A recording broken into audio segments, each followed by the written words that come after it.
1857 का विद्रोह, 1857 का विद्रोह देखिएगा। यहाँ पर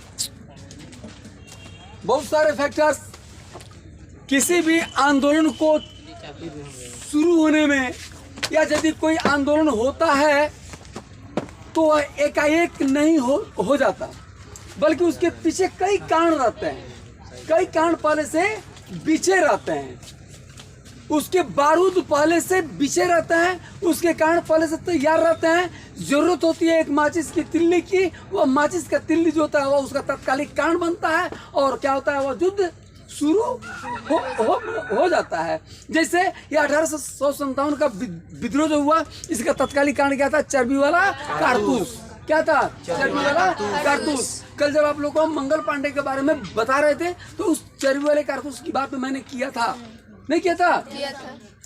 लेकिन सबसे पहले इसको स्वतंत्रता संग्राम किसने कहा? 1857 के विद्रोह को प्रथम स्वतंत्रता संग्राम किसने कहा?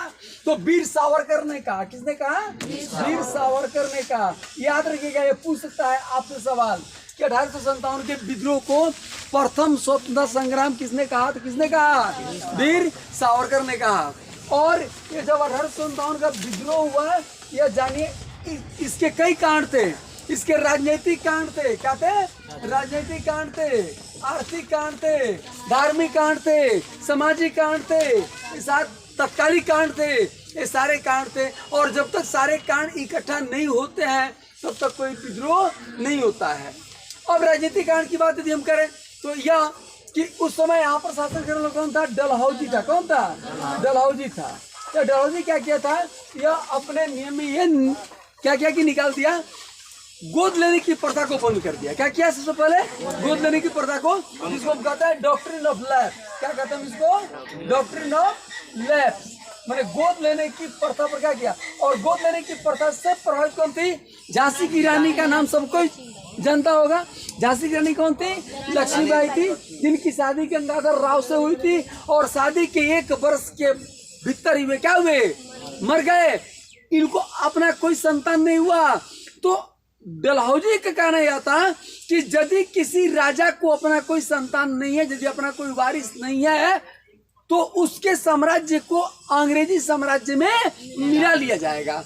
लेकिन ये झांसी की रानी जो थी, यह क्या की? ये दत्तक पुत्र। क्या किया? दत्तक पुत्र। दत्तक पुत्र मतलब यह कि मेरे नहीं रहने के बाद मेरे साम्राज्य का वारिस कौन होगा? या मेरा जो पुत्र होगा वह होगा। अब इस चीज को डलहौजी कभी बर्दाश्त नहीं कर सकता।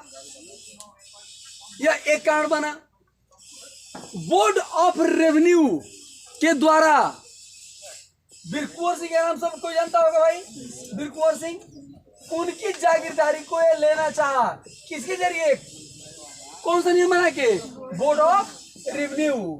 इसका मतलब यह कि आपको इसके बदले में राजस्व के रूप में दिया जाएगा, कुछ दिया जाएगा, लेकिन आपका साम्राज्य हमारे साम्राज्य में, ब्रिटिश साम्राज्य में क्या किया जाएगा? उसको मिला लिया जाएगा।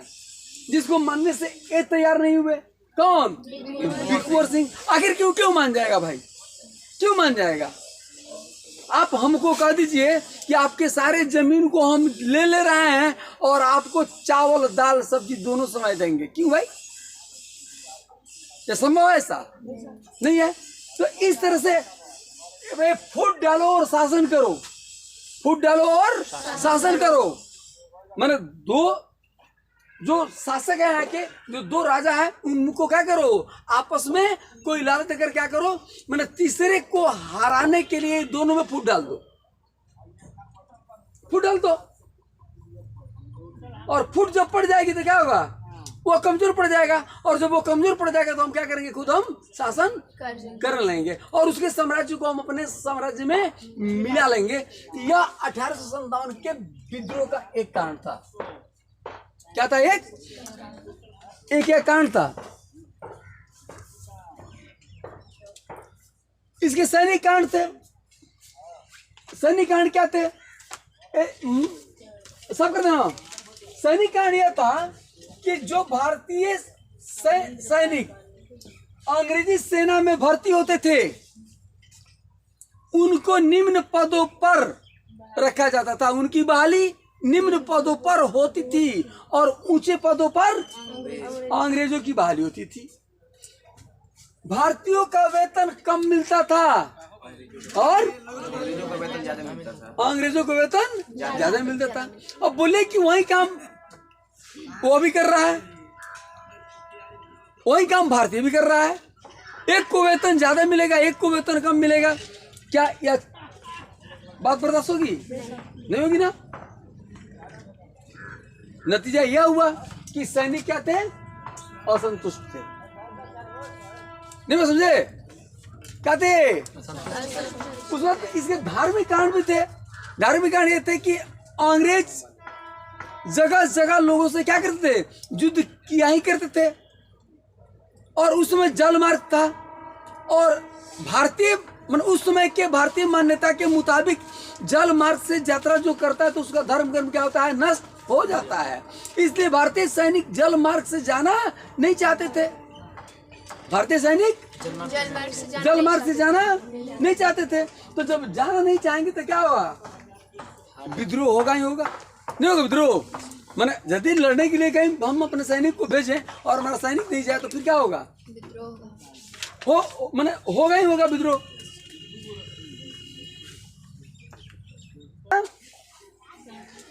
सैनिक कांड और धार्मिक कांड में क्या बताया मैंने कि वहीं समुद्री मार्ग से जो यात्रा करना पड़ता था भारतीय सैनिकों को, तो इसे ये लोग ये समझते थे कि इस यात्रा से हमारा धर्म कर्म क्या हो जाएगा? नष्ट हो जाएगा।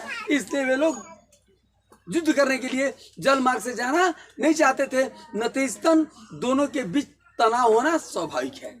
क्या है? स्वाभाविक है। ये सारे कांड थे। अब उसके बाद जो है आप वीर कुंवर सिंह के बारे में तो बहुत कुछ जानते हैं।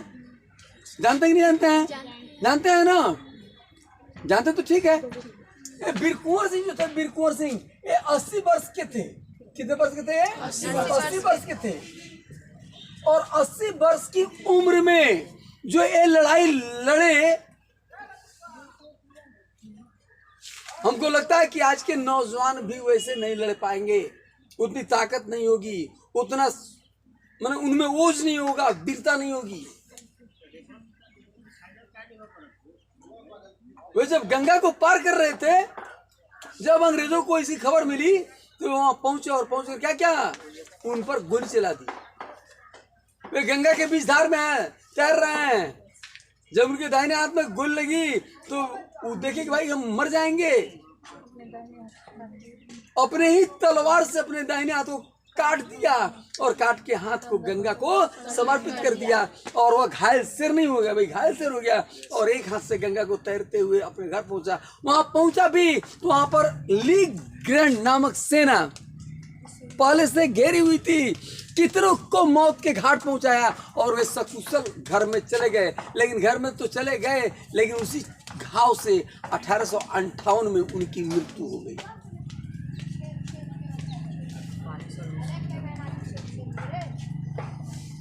जाने ना इनके बारे में? ये लक्ष्मीबाई जो थी, लक्ष्मीबाई जो मैंने कहा, ये लक्ष्मीबाई की यह प्रतिज्ञा थी कि अंग्रेज मुझे जिंदा या मुर्दा नहीं पकड़ सकते। क्या कमाल की बात है, जिंदा भी नहीं पकड़ सकते और मुर्दा भी नहीं पकड़ सकते। जिंदा या मुर्दा नहीं पकड़ सकते। जब युद्ध शुरू हुआ